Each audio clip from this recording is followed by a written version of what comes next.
Hi. Well, hello.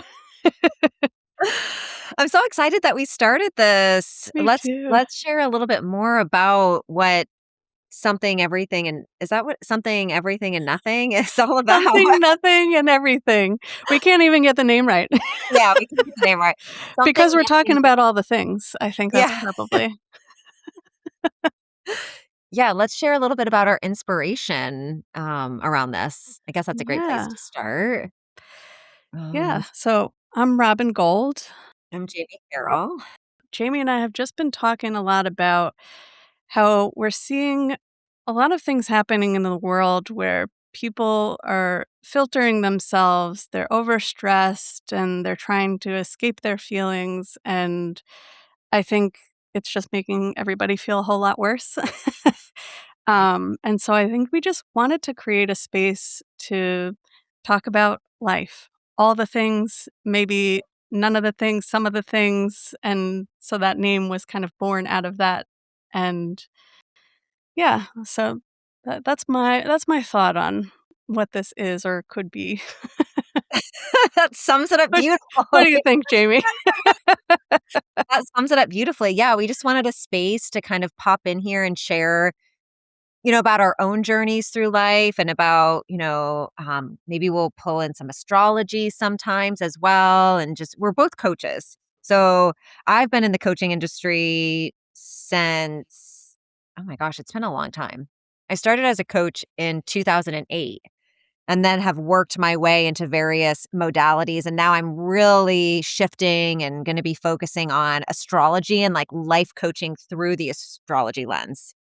I also do a lot of recovery coaching. I work with women in recovery, and I personally am sober myself. So that's a huge passion of mine. And I study Yogananda's teachings and the teachings of Michael Singer as well. So a lot of what I talk about comes through that lens of acceptance, like radical acceptance and, you know, accepting life. I think that is Mhm. something I'm really passionate about and also not really great at. So just gonna be Oh, so sharing a many lot of yeah, paradoxes. sharing a lot of my journey, my stories and also stories that are gonna be happening in real time as well. So, I think there'll be a lot that we can kinda touch on as we move through this. Yeah, I totally agree. I think that one of the things that I love in our conversations is often that we have a very similar outlook on what mindfulness means and what it means to be present in your life. And so my journey, I started as my career as a therapist, and I was helping people feel their way through their pain and also avoiding my own. And it really took a major health crisis to slow me down and, yeah, it just kind of woke me up to a fog I didn't even know I was living in. And over the course of my healing journey, practicing mindfulness, practicing meditation, breath work, and just being more present in my life as I've been living it has just completely transformed my experience of it. And that doesn't mean bad shit doesn't happen, but it just changes my relationship with it. And so I shifted my career now into coaching to teach the practices that saved my life. Amazing. Do you wanna dive into your story a little bit more, actually? Yeah, yeah, sure. So it was, I mean, I spent most of my life knowing that I feel things very deeply. I think very deeply about the world. I feel what other people are feeling without really knowing why or not always having been able to make sense of that. And I didn't really have anywhere to put it. It didn't really have a place to go. So I my coping mechanism was binge eating. I ate to avoid my feelings, to escape my feelings, and then I would feel really bad about doing that. And it just became this spiral. And I ultimately ended up in the hospital and literally almost died. I had dangerously uncontrolled diabetes that I didn't even know I had. And it was it was a wake-up call. I was like, "Okay, you can continue eating yourself to death, essentially, or you can start slowing down facing the pain that you've been avoiding your whole life and working your way through it, feeling your way through it, and I have come to this realization that not being present almost killed me, and being present saved my life. So I'm taking life one moment at a time, mindful eating, meditation, little bits at a time. Like, it did not happen overnight, and I still practice all the time, but, within a few years, I reversed diabetes and have been in remission ever since, and I think that path for me in getting more in touch with not just my body on a physical level, but what was happening emotionally, and being able to be more present with that and expanding my capacity for that really changed how I wanted to help people and expanded my capacity even for helping people. Wow. So that time that you got into the hospital, would you say that that was the catalyst for you? Like, that was enough for you to start making those changes? Because I know that can be really challenging for people, like, even though maybe something quote unquote "bad" happens, it can still take a few times for it to stick. W was That's that such a you? great question. Yeah. That's such a great question. You would think, right? You would Yeah. think almost dying would be like that was the one thing and then everything changed. No, Yeah. that's not really how that worked. Wow. When I summarize my story, I say that because, it takes less words to say. Right. Well, there's so much to But, it, but for some people, I know that is the catalyst, that is enough. yeah, We're all so different, so I was curious to know about you.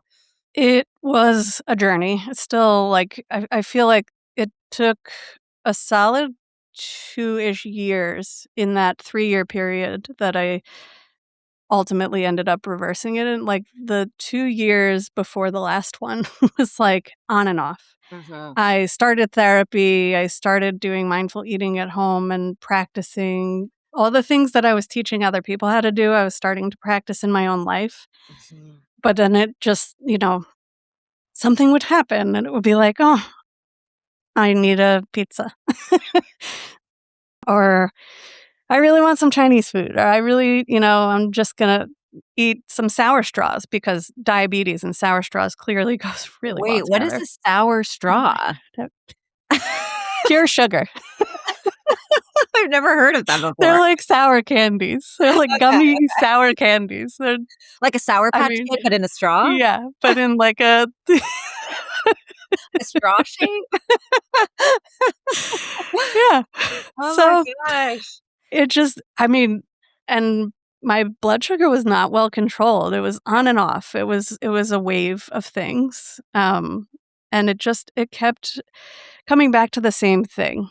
Mhm. Continue to bring myself back to what's present. When things happen automatically, continue to bring it back to what's present. And Yeah. it's just an ongoing practice that, there's so many things that have happened through that journey, but I think, in a lot of ways, our paths are kind of uniquely similar, Yeah. so I want to definitely hear more too about how that looked for you Yeah. and like your breaking point and what happened in your journey. And was it just one time? Was it many times? Because I think there's so many people that also experience that same thing where it's like something really bad happens or something wakes you up and you're like, okay, I really need to start living differently. But that doesn't always translate to consistent action. Yeah. Well, like you said, it's a continual journey, I feel like. And so anyone that's listening to this and, maybe is gonna I'll share my story in just a moment, but it's an ever evolving process. Cause for me, I didn't really have like this big catalyst moment or anything necessarily like bad that happened. I think I was just sick of my own shit. I was hitting that point. So Mm-hmm. for me, I got sober from alcohol in April. Oh my gosh, it's been a while now. April 18th, 2018, I believe. So, Oh, and wow.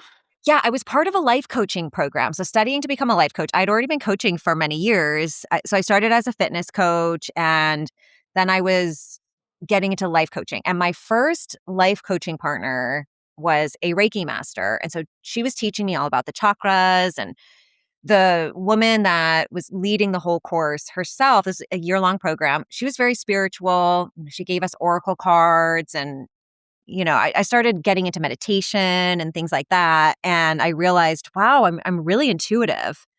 Mm. And I really started to learn through meditation, through the chakras, through Reiki, and just learning more about myself.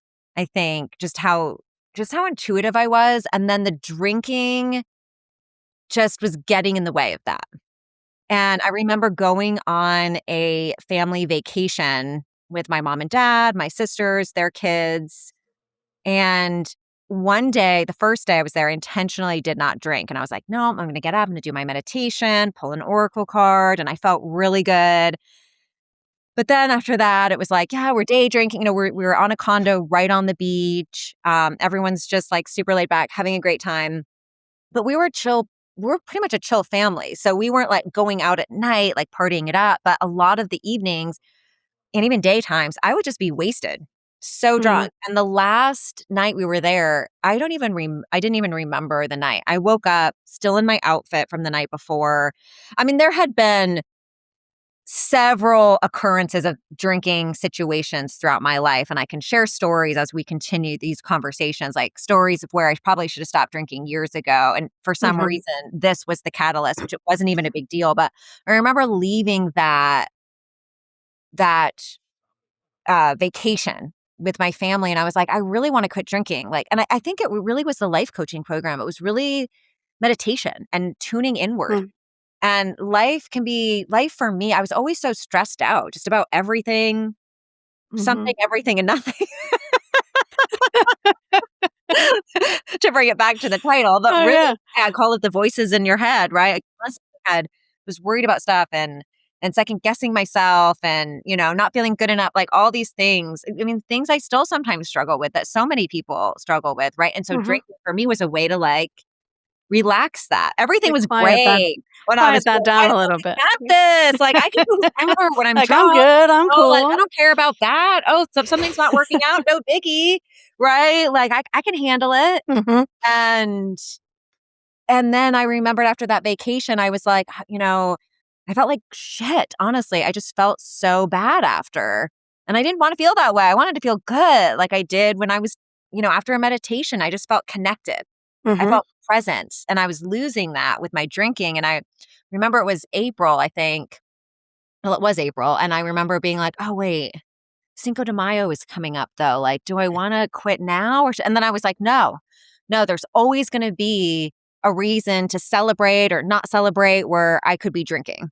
Mm. And for me, I could never have just one or two. It was like, I would definitely have to have more than that. Mhm. So I've blacked out so many times in my life and I just knew that I needed to quit. So I actually shared my story on Facebook 3 days in, and Oh, that really wow. helped me having that accountability. Mhm. And, of course, I had support through, like, my sister circles and things like that, and just the people I started surrounding myself with.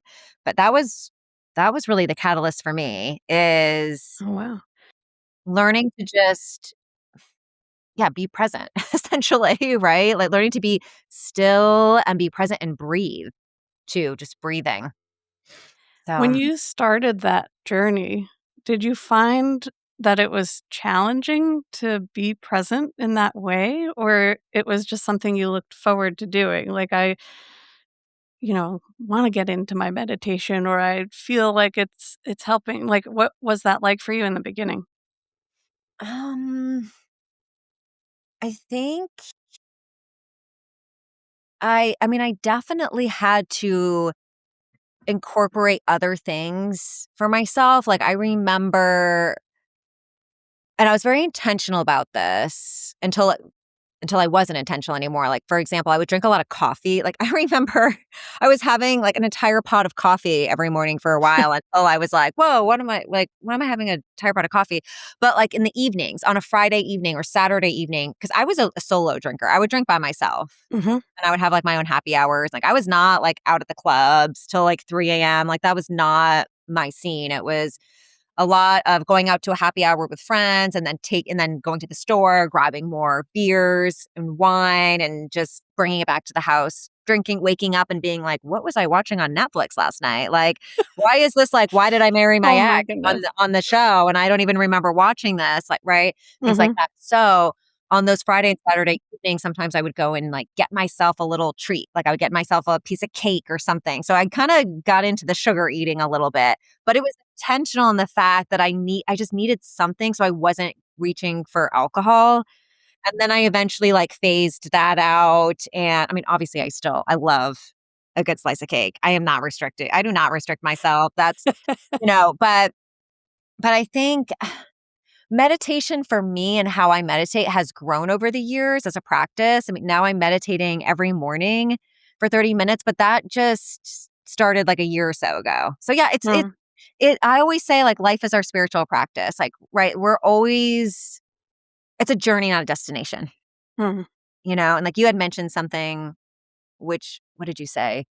It doesn't mean that nothing bad ever happens. Right, Yeah. And I think that's important because a lot of times when we're on these journeys, we think like life is like, oh, I manifest everything or do everything. And like, then why is this bad thing still happening? And it's, right. Yeah, yeah, or I, like, did all the things. Why yeah, am I still feeling like this this? way. Yeah, yeah, Or I'm doing all this work on myself and I'm still falling into an automatic pattern. Why mhm, can't I just? yeah, You know? yeah, absolutely. It's so interesting too how you say April 2018. I was hospitalized May 2018. Oh my Like, God. really not really not that fa that's why I said, "Oh, wow," before. I'm like, "Oh my gosh, that's like the same time." Yeah. That's Wow. pretty crazy Yeah. yeah, that's pretty wild. Yes.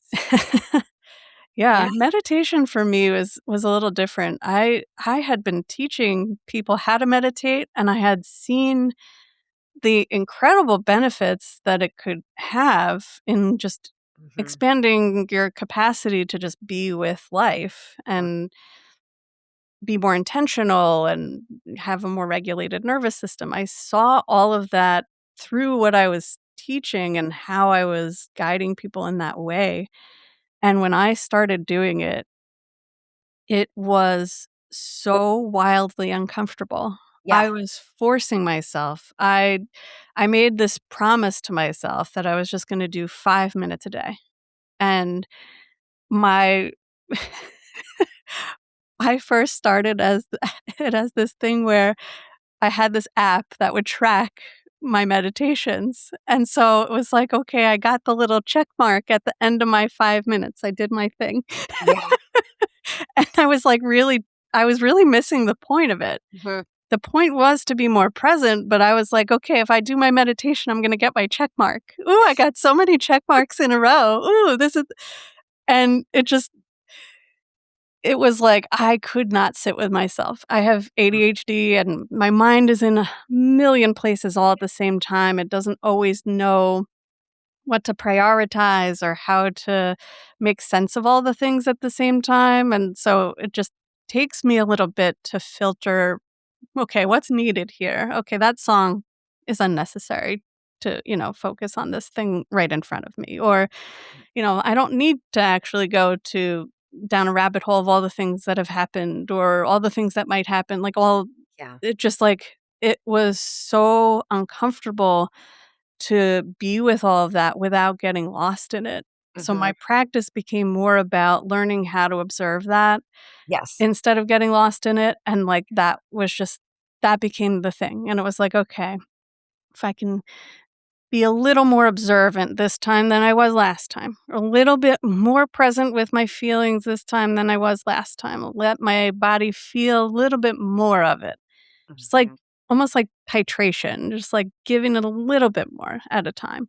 Yep. If I could do a little bit more with slowing down as I was eating or breathing before my meals, like to just ground myself in what I was about to do and be intentional with the foods I was choosing and cooking more and all those things. And yeah, ultimately, the more I started doing that and the more I started working through and feeling my way through all the feelings, I started experiencing what my therapist used to call a landing. Like, I would get into a place of very high intensity with a feeling, and as I would stay with it, stay with the feeling, it would be like a wave, and it would ultimately come down, and my body actually kinda just knew what to do Mhm. without me getting in its way or my mind getting in its way. I love And that. then it opened me up to, like, being more connected, connecting to that intuition you were talking about in your practice, like, learning how to understand what that even was and how that actually had been a really beautiful instinct in the way that I was already helping people. I just hadn't been looking at it that way. It's like, "Oh, Yeah. it's actually pretty cool that I can feel all these things because that allows me to understand people better and help them make sense of things that they might not understand." And it just, like, led me down this path of, like, more deeply connecting with myself, my preferences, my needs, my values, and then turning that into, like, actual action through the day Mhm. that was, like, matching that little by little, slow and steady. Yeah. Um, and now it's, like, my favorite part of the day. I can get lost in there for an hour, hour and a half, and I'm like, "Oh, that was so beautiful," and Yeah. sometimes it's harder to get in than others, but once I kinda let my body feel its way through whatever is coming up in that moment, in that day, and land, it settles and my body just, like it feels, like, free, and I can observe. I can be the observer of the experience I'm having without getting completely lost in it. And it's really amazing. Yes, I love that, and we should talk more. I'm gonna, write this down because this is definitely gonna be something that we wanna touch on, like, being the observer and what that means. Maybe we can talk Mhm. about that in the next Oh, yeah, definitely. I episode, right? love talking about that. Yeah. We'll get off here and I'll be like, "What did I say we were gonna talk about?" But I think practice perfection. It's about being in a Oh, practice. yeah. And so, yeah, even for me, like, with my meditation, it's, been that way, and even still, the other day I was sitting because I like to try to meditate every morning. I don't Mhm. try, I do meditate every morning, and there are moments when I'm like, "Oh my gosh." The whole time I was like, "What are you gonna do? Which contractor do you think you're gonna call? Blah, blah, blah," and like, "Oh my gosh, what about this thing? You really gotta find Mhm. another job, and what are you gonna do about this? Like, are you sure you wanna do this? Might not be a great idea," and then I'm like, "Oh my gosh, wait, I just totally was following my thoughts the whole time." So, it's learning not to shame ourselves, it's learning to, like, be in the Mhm. practice of life because I think it's great to do a breath work session, it's great to do a meditation session, but can we take that, like you said, into our everyday life Mhm. there? Because for Yeah. me, for example, even with breath work, I'm a shallow breather. So I can Mhm. sit in a breathwork session all day long, and that's great, that's fabulous, but then I can feel and this is something I'm currently working on right now, is because it's that, like, resistance to life. I'm, like, holding my breath. No, like, it's Mhm. almost like and it's nothing is happening. I'll be, like, watching a show, and I'll be like, "Oh my god, I'm not breathing. I'm noticing I'm holding my breath." So Mhm. now I'm practicing being that in life, like, taking a walk, and I'm like, "Am I breathing?" Working on an operating procedure. Am I breathing right now? Like, am I, Mhm. sending an email? Am I breathing? Am I sending a voice text? Am I breathing?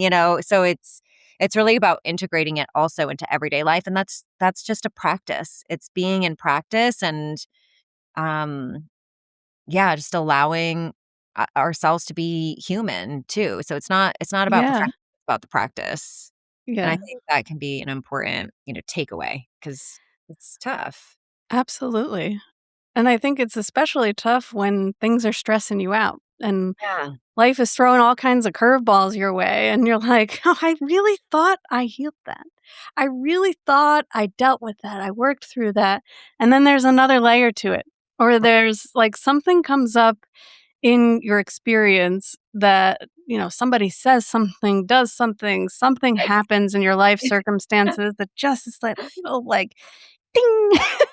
Exactly. It gets It's you again. like, You're like, I "What?" really thought that had scarred over, but maybe underneath there's still, like, a lot of raw stuff in there Yeah. that's getting kicked up, and I think the practice is also just being gentle with that. Yes. really, like, noticing that as something that is just ready and feeling safe enough to be seen by you, to be witnessed by you, to be experienced and felt by you.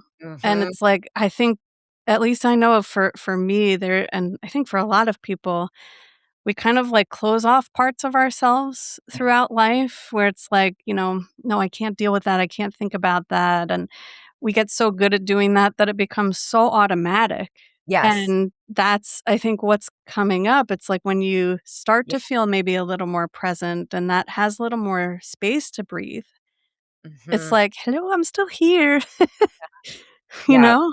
Yeah. And in the practice, you start working on the small things first, and then the larger things will come, right, as they come, and Yeah. then you're like, "Oh, uh-huh." Yeah, what's Yeah.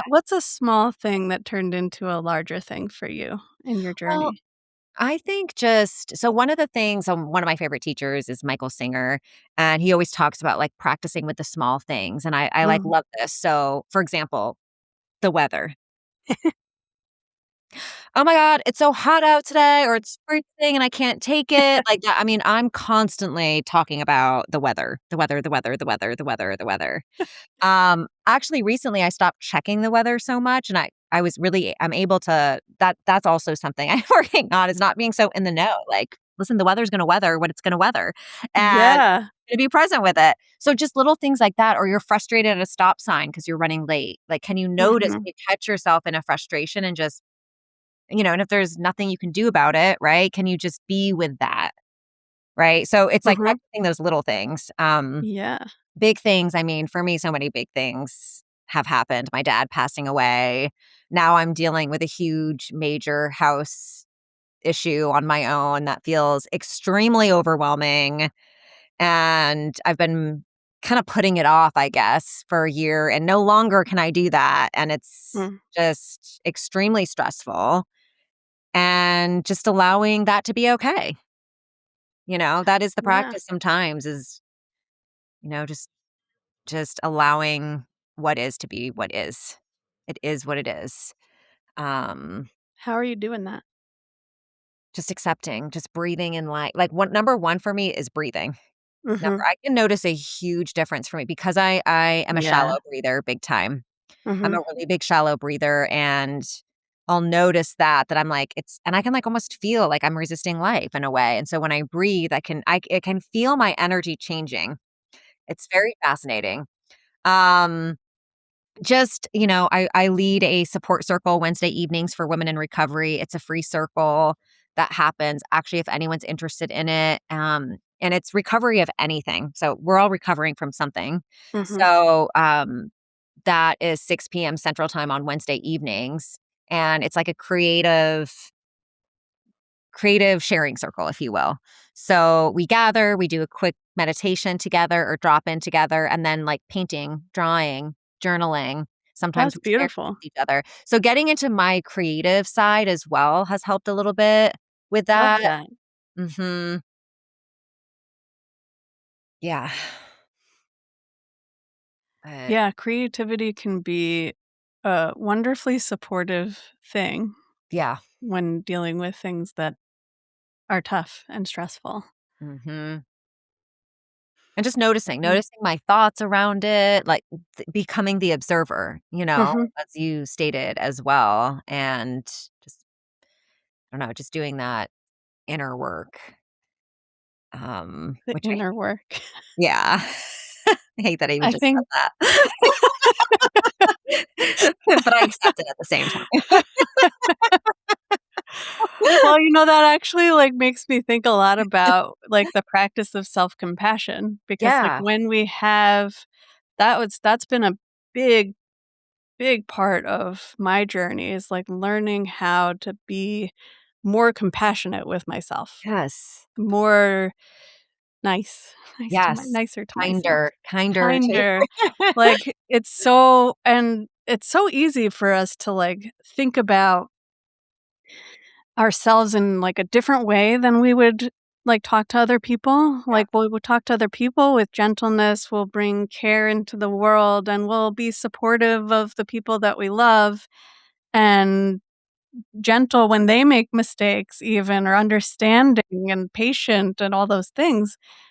And then when it comes to ourselves, we get this, like, rigidity Mhm. sometimes where it's like, "No, I have to do things. There's only one right way to do things, and if you don't do it that way, then you're kinda fucked."